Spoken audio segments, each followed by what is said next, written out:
I am Jarvis, your storyteller. Welcome to the Science Fiction Exploration. If you like the story, please subscribe to our channel.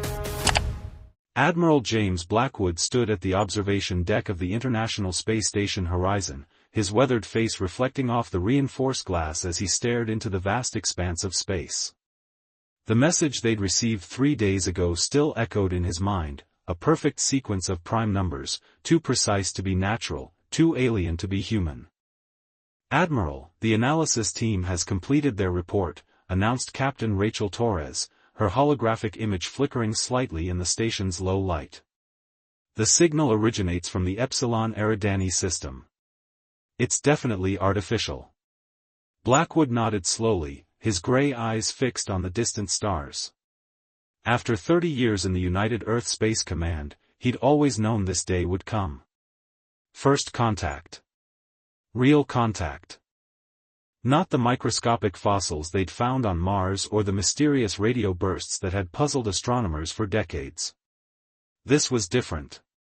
Within hours, the signal evolved into something more complex: mathematical equations, physical constants, and finally, images. The aliens called themselves the Vedrani, a species that claimed to have achieved interstellar travel centuries ago. Their messages spoke of peace, cultural exchange, and scientific cooperation. Dr. Marcus Patel, Earth's leading xenolinguist, worked tirelessly with his team to establish a communication protocol. "They're remarkably similar to us in their thought patterns," he explained during the emergency UN Security Council meeting. "Almost too similar." The Vedrani representatives arrived 3 months later in a sleek vessel that seemed to bend light around its hull. Their appearance was almost elegant, tall, humanoid figures with iridescent skin and eyes that reflected starlight. Ambassador Nix, their leader, spoke perfect English through what they called a universal translator. "We have watched your species with great interest," Nix announced to the assembled world leaders. "Your potential is remarkable. We wish to help guide humanity toward its destiny among the stars." The offers seemed too good to be true. Advanced medical technology that could cure most human diseases. Clean energy systems that could end Earth's environmental crisis. FTL drive specifications that would allow humanity to reach nearby stars within weeks instead of centuries. But Lieutenant Commander Diana Reeves of Military Intelligence wasn't convinced. Something about the Vedrani's generosity felt calculated, their knowledge of Earth too extensive. She began noticing patterns in their diplomatic requests, subtle inquiries about Earth's defensive capabilities, the locations of key military installations, the structure of human command systems. "They're mapping our weaknesses," she explained to Admiral Blackwood in a secure meeting room. "Every piece of technology they've given us requires their oversight to implement. Every scientific breakthrough comes with strings attached." Blackwood had seen enough wars to recognize the signs of an impending conflict. The Vedrani were playing a long game, but to what end? The answer came from an unexpected source. Dr. Olivia Chen, a quantum physicist working on implementing Vedrani technology, discovered an anomaly in their supposedly peaceful energy systems. The power plants they were helping Earth build had a secondary function: they could be converted into massive electromagnetic pulse generators with the flip of a switch. They could disable every piece of human technology on the planet, she revealed to a stunned Joint Chiefs meeting. "And we've been helping them build the weapons." As if confirming their worst fears, deep space monitoring stations began detecting unusual energy signatures at the edge of the solar system. The Vedrani explained them away as natural phenomena, but encrypted transmissions intercepted by military satellites told a different story. Admiral Blackwood ordered a covert operation to investigate. The stealth ship Shadowhawk, commanded by Captain Michael Zhang, ventured beyond Neptune's orbit under complete communications blackout. Their findings would change the course of human history. "Sir," Zhang's voice crackled through quantum-encrypted channels when they finally broke silence, "we've found something. Hundreds of ships, maybe thousands, hiding in the Kuiper Belt. They're using some kind of advanced cloaking technology, but we can detect their gravitational signature." The Vedrani weren't coming in peace. They were already here, their invasion fleet positioned like a noose around Earth's neck, waiting for the perfect moment to strike. Blackwood called an emergency meeting with Earth's highest military and political leaders. As they gathered in the underground war room beneath Geneva, he realized humanity had walked straight into the trap. But perhaps, he thought, they could still turn this to their advantage. The Vedrani thought they knew everything about human nature, our strengths, our weaknesses, our predictable responses to threat and invasion. They were about to learn how wrong they were. Ladies and gentlemen, Blackwood addressed the assembled leaders, we're at war. The enemy thinks they have us surrounded, outgunned, and outmaneuvered. But they've made one critical mistake, they've given us time to prepare, and they have no idea what humanity is truly capable of when our backs are against the wall. The room fell silent as the implications sank in. Humanity had 6 months at most before the Vedrani would strike. 6 months to prepare for a war against an enemy with superior technology and overwhelming numbers. 6 months to prove that humanity's greatest strength wasn't our technology or our numbers, but our ability to face impossible odds and find a way to win. The Shadowhawk drifted silently through the void, its advanced stealth systems rendering it nearly invisible against the backdrop of space. Captain Michael Zhang stood at the bridge, his eyes fixed on the holographic display showing thousands of cloaked Vedrani vessels scattered throughout the Kuiper belt. Thermal imaging analysis complete, sir, Lieutenant Nadia Petrov reported, her fingers dancing across the neural interface. We're looking at roughly 3,000 capital ships, each approximately 3 times the size of our largest vessels. Energy signatures suggest weapons technology far beyond our current capabilities. Zhang felt a chill run down his spine. The Vedrani fleet wasn't just positioned for an invasion, it was large enough to occupy the entire solar system. Begin detailed scanning of their ship configurations. If we're going to have any chance against them, we need to understand their weaknesses. Back on Earth, Admiral Blackwood coordinated with global military commands to prepare for the inevitable confrontation. The Vedrani continued their diplomatic charade, seemingly unaware that humanity had discovered their true intentions. Dr. Olivia Chen's team worked around the clock, analyzing the alien technology that had been gifted to Earth. They've been clever, she explained during a classified briefing. Every piece of technology they've given us has a built-in kill switch. But their arrogance might be their downfall, they never expected us to reverse engineer their systems so quickly. In a secret facility beneath the Antarctic ice, humanity's best minds gathered to develop countermeasures. Professor Viktor Romanov, a quantum mechanics expert, made a breakthrough while studying the Vedrani cloaking technology. Their entire tactical advantage relies on remaining hidden, he explained to the assembled military leaders.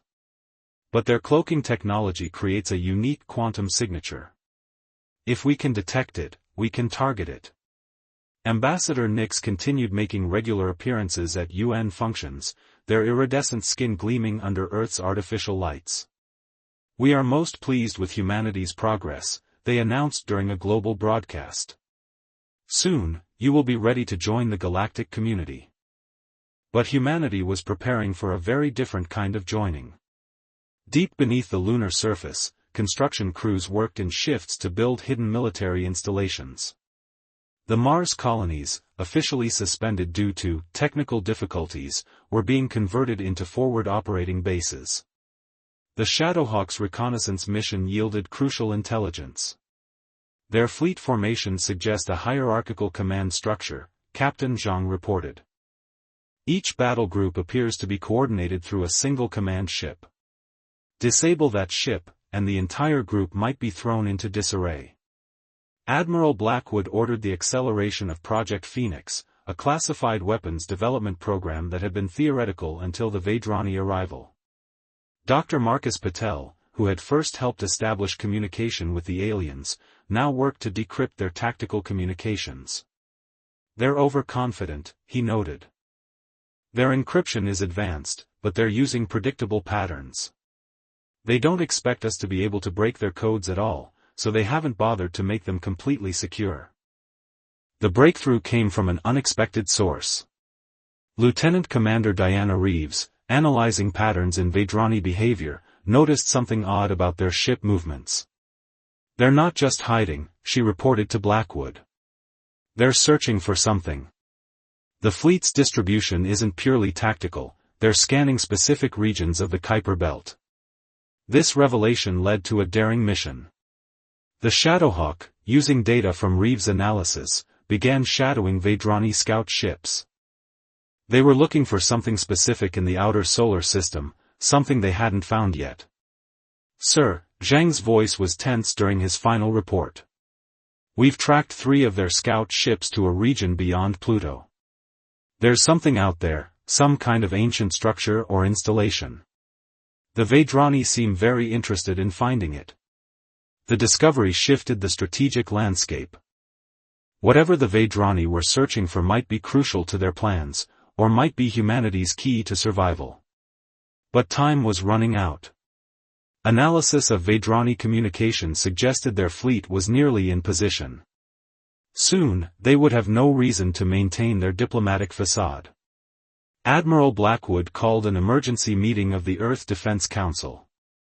"We have 2 choices," he announced to the assembled leaders. "We can wait for them to strike first, giving them the advantage of initiative. Or we can do something they'll never expect, we can strike first." The room erupted in debate. A preemptive strike against a technologically superior force seemed like suicide. But waiting for the Vedrani to attack meant fighting on their terms. The decision was made harder by a new development. The Shadowhawk sensors had detected massive energy buildups in the Vedrani fleet. They were preparing for something big. "Whatever we're going to do," Zhang transmitted from his observation post, "we need to do it soon. They're not just positioning for an attack, they're positioning for total domination. Once they strike, they'll hit every major installation simultaneously. We'll have no chance to coordinate a response."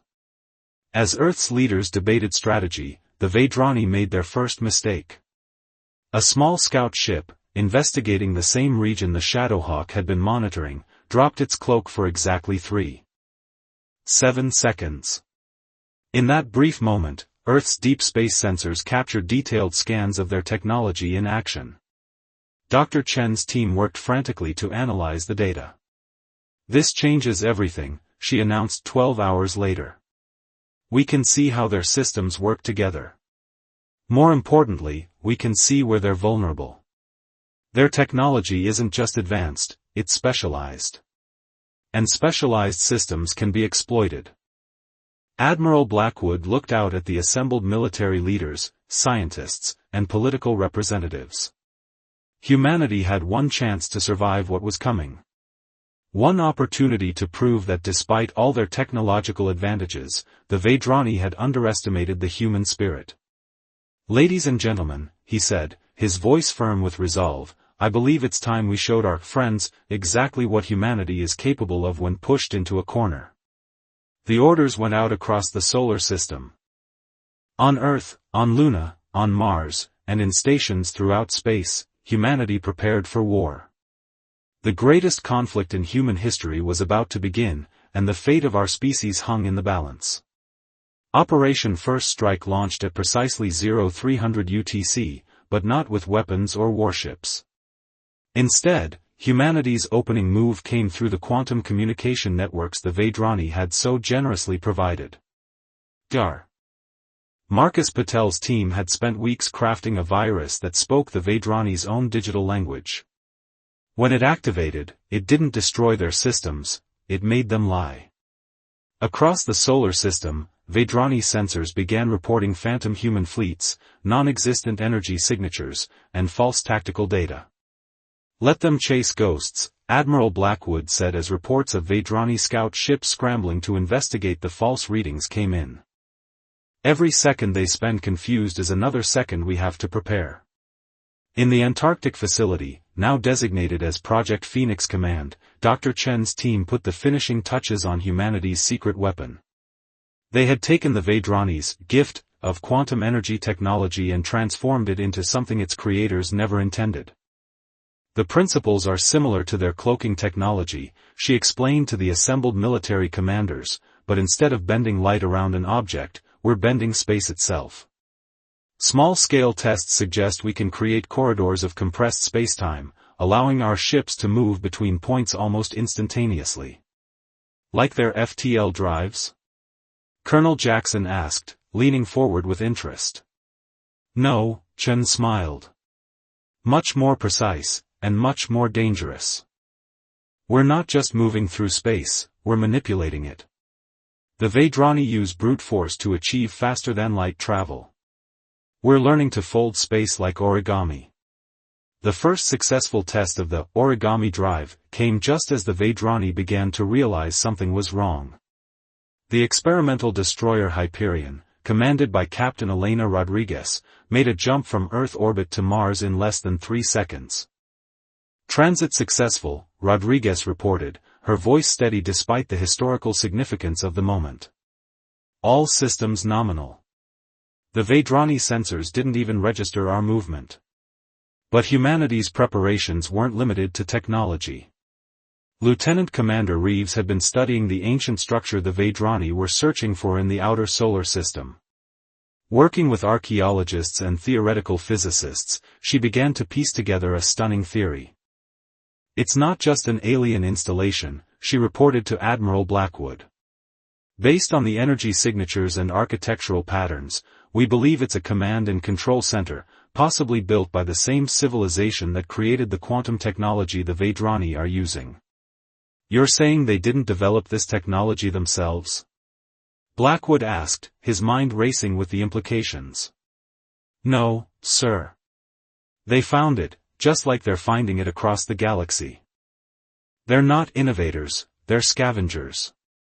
And they're terrified someone else might learn to use these technologies better than they do. This revelation changed the strategic landscape. The Vedrani's technological advantage wasn't based on superior understanding, it was based on having a head start. And if there was one thing humans excelled at, it was catching up. Professor Romanov's quantum detection system was deployed throughout the solar system, hidden in debris fields and asteroid clusters.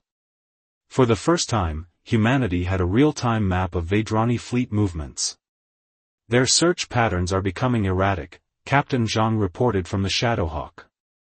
They know we've done something to their sensors, but they can't figure out what.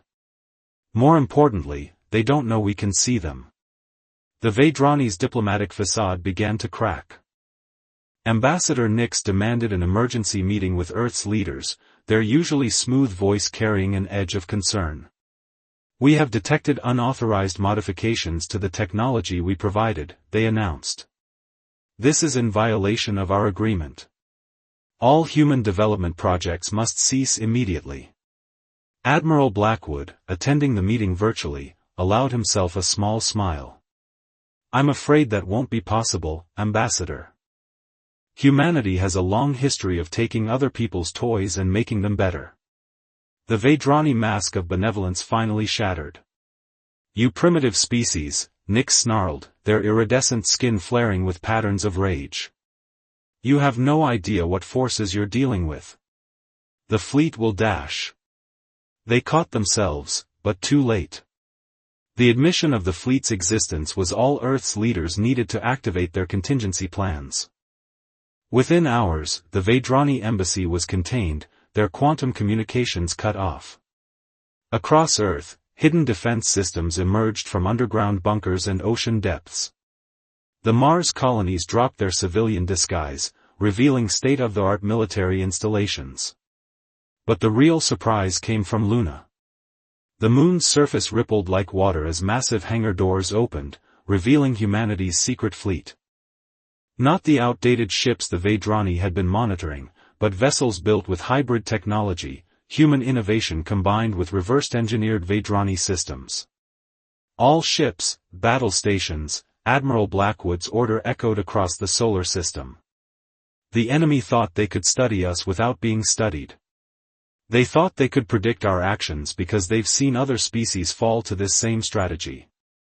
But they never encountered humans before. The Vedrani fleet began to move, their cloaking devices failing as humanity's quantum detection grid came fully online.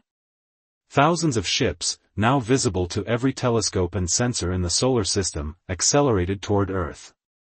But humanity wasn't planning to fight a defensive war. As the Vedrani fleet approached, Dr. Chen activated the origami drive network. Across the solar system, space itself began to fold. The greatest battle in human history was about to begin, and for the first time since the Vedrani arrived, humanity had the advantage of surprise. The first shots of the war weren't fired by either fleet. Instead, the battle began with a ripple of twisted spacetime that caught the Vedrani completely off guard. The Hyperion, under Captain Rodriguez's command, executed a series of rapid origami drive jumps, appearing and disappearing across the battlefield like a ghost. Each jump created a cascade of spatial distortions that played havoc with Vedrani sensors. Multiple Vedrani vessels showing signs of navigational failure, Lieutenant Petrov reported from her station on the Shadowhawk. Their formation is breaking apart. The Vedrani recovered quickly, but their response revealed a crucial weakness. Their ships moved in rigid, predictable patterns, the hallmark of commanders who relied too heavily on tactical computers and pre-planned strategies. Admiral Blackwood watched from his command center as the battle unfolded. "Execute Phase 2, he ordered. Across the solar system, humanity's hidden fleet began to move. The experimental destroyer Perseus, commanded by Captain Thomas Hammond, led the first true attack run. His ship's hybrid drives combined Vedrani quantum technology with human plasma fusion, creating an energy signature that confused enemy targeting systems. "They can't decide if we're one of theirs or one of ours," Hammond reported as his ship sliced through the Vedrani formation. Launching disruptors now. The disruptors were Dr. Chen's masterstroke, devices that didn't attack Vedrani ships directly but instead created localized fields of quantum interference. Within these fields, their advanced technology began to fail in unpredictable ways. The Vedrani fleet's response was overwhelming but uncoordinated. Thousands of energy weapons lit up space, but most missed their targets as human ships executed seemingly impossible maneuvers through folded space. "Their tactical doctrine is flawed," Lieutenant Commander Reeves observed from her analysis station. "They're fighting the way they think we should fight, not adapting to how we actually fight." But the Vedrani weren't defeated yet. From the heart of their fleet emerged massive dreadnoughts, each larger than any ship humanity had ever built. Their weapons weren't just powerful, they began tearing holes in space itself. "All ships, execute emergency pattern Delta," Blackwood ordered as he watched a human cruiser disappear into one of these spatial rifts. "They're using weapons based on the ancient technology." "Dr. Chen, what are we looking at?" "They're creating artificial singularities," Chen's voice was tense but controlled. "But there's something wrong with their execution. The spatial distortions are unstable. They don't fully understand the technology they're using." This observation proved crucial when the Shadowhawk, still operating in stealth mode, made its most important discovery of the war. Captain Zhang's crew detected unusual energy fluctuations in the Vedrani command ships. "Sir, they're channeling power through their quantum cores in a way that matches the ancient installation signature," Zhang reported. "But the resonance patterns are all wrong. They're forcing technology they don't fully comprehend to do things it wasn't designed to do." Professor Romanov, working with Dr. Chen's team, quickly developed a theory. "The ancient civilization built these systems to work in harmony with spacetime," he explained. "The Vedrani are trying to dominate it instead. The more power they pour into their weapons, the more unstable the entire system becomes." This realization led to a dangerous but potentially decisive strategy. While the main fleet engaged the Vedrani in hit-and-run attacks, a small task force led by the Hyperion would attempt to reach the ancient installation in the outer solar system. "If we can activate it before they find it," Reeves hypothesized, "we might be able to turn their own technology against them." The mission was almost compromised when a Vedrani battle group detected the task force's departure. But Captain Rodriguez demonstrated why she had been chosen to command humanity's most advanced ship. Using the origami drive in ways its designers hadn't thought possible, she turned the Hyperion's wake into a weapon. The folded space behind her ship created a cascade of quantum distortions that scattered the pursuing Vedrani vessels across half the solar system. "Task force is clear," Rodriguez reported calmly. "Beginning final approach to the installation." The battle around Earth continued to intensify. The Vedrani, frustrated by their inability to overcome human tactics with pure firepower, began sacrificing their smaller ships in suicide runs. "They're getting desperate," Admiral Blackwood observed. "They've never encountered an inferior species that could challenge them like this. Their entire strategic doctrine is falling apart." The decisive moment came when the Hyperion reached the ancient installation. As Captain Rodriguez's team began interfacing with its systems, the structure awakened. Golden light rippled across its surface as dormant systems activated for the first time in millennia. "Sir," Rodriguez's voice carried a note of awe. "You need to see this. The installation, it's not just a command center. It's a key to understanding how all this technology was meant to work. And the Vedrani, they got it all wrong." As data from the installation poured into human computers, Dr. Chen's team worked frantically to understand what they were seeing. The ancient civilization hadn't built their technology to dominate space and time, they had built it to work in harmony with the fundamental forces of the universe. The Vedrani took this elegant system and turned it into a crude weapon, Chen reported. "Every time they fire those dreadnought weapons, they're not just creating unstable singularities, they're damaging the fabric of spacetime itself."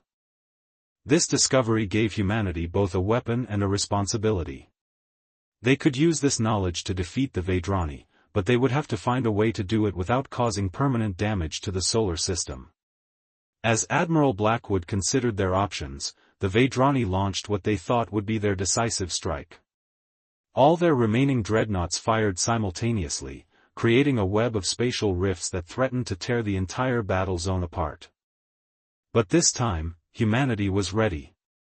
The knowledge gained from the ancient installation was about to change everything. As the Vedrani dreadnought's weapons tore space apart, Dr. Chen's voice cut through the chaos on the command channel. "Admiral, we've decoded the installation's core protocols.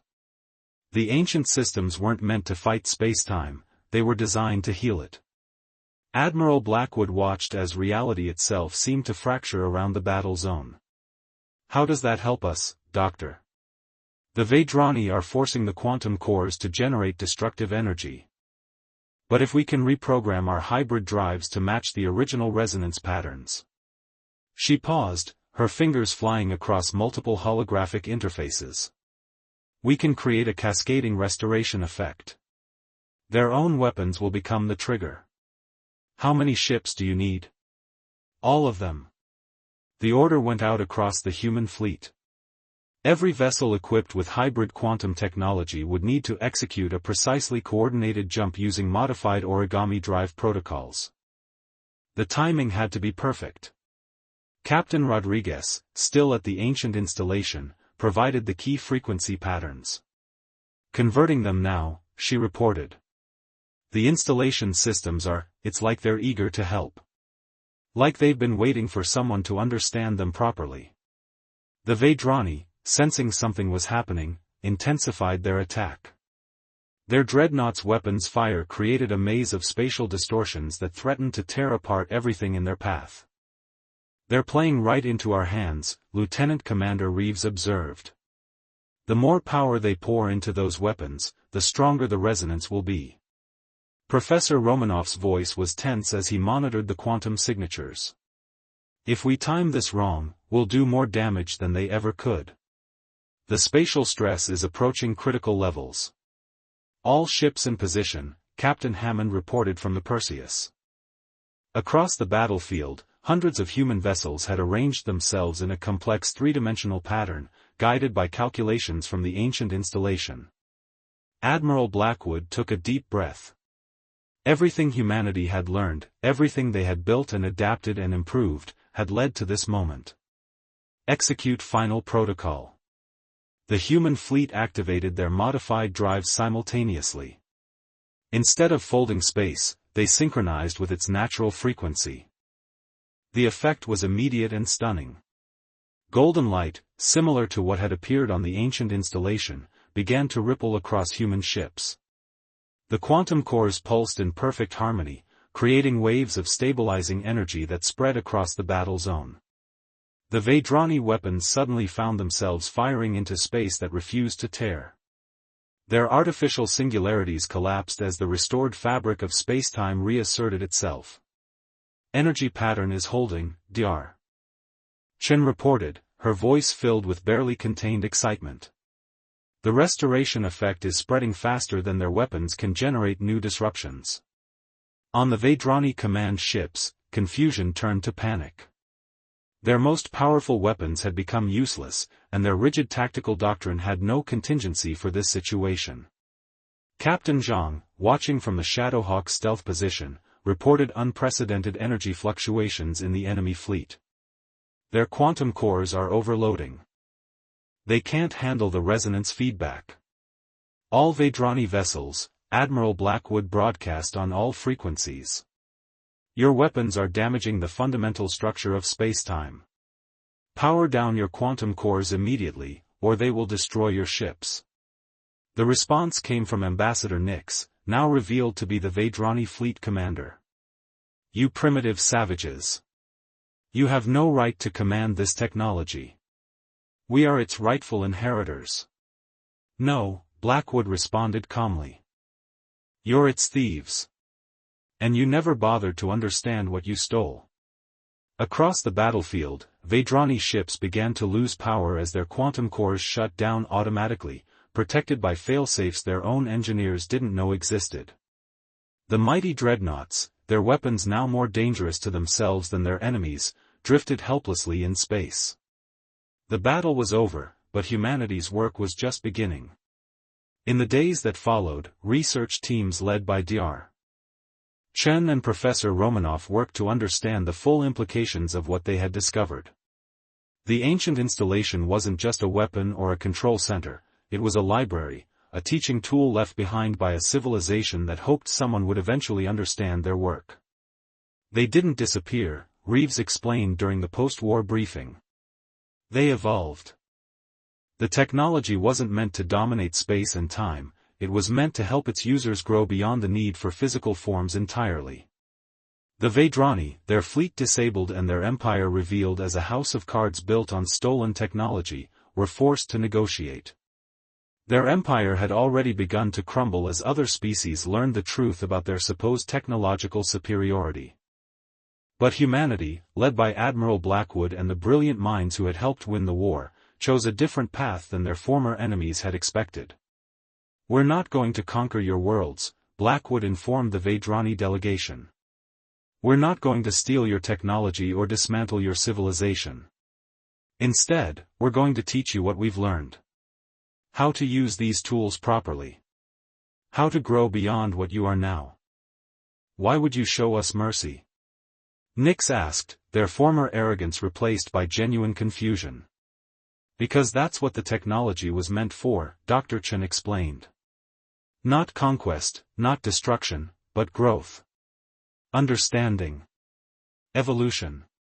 As humanity began to share their discoveries with other species, including their former enemies, they took their first steps toward becoming something more than they had been. The ancient installation's knowledge opened doorways to possibilities they had never imagined. The war had lasted less than a week, but its effects would reshape the galaxy for millennia to come. Humanity had not just survived, they had discovered their true purpose among the stars. Admiral Blackwood, standing on the observation deck where he had first learned of the Vedrani threat, watched Earth gleam blue and peaceful below. They thought they were going to conquer us, he mused to Captain Rodriguez, who had joined him for this moment of reflection. Instead, they helped us find our destiny. The captain smiled, her hand resting on a console that pulsed with the same golden light as the ancient installation. They wanted to teach us our place in the universe, she said. They just didn't expect that place to be leading the way forward. In the depths of space, the ancient installation continued to share its knowledge, waiting for the day when humanity and their new allies would be ready for the next step in their evolution. The stars beckoned, not as territory to be conquered, but as stepping stones on a journey that had only just begun.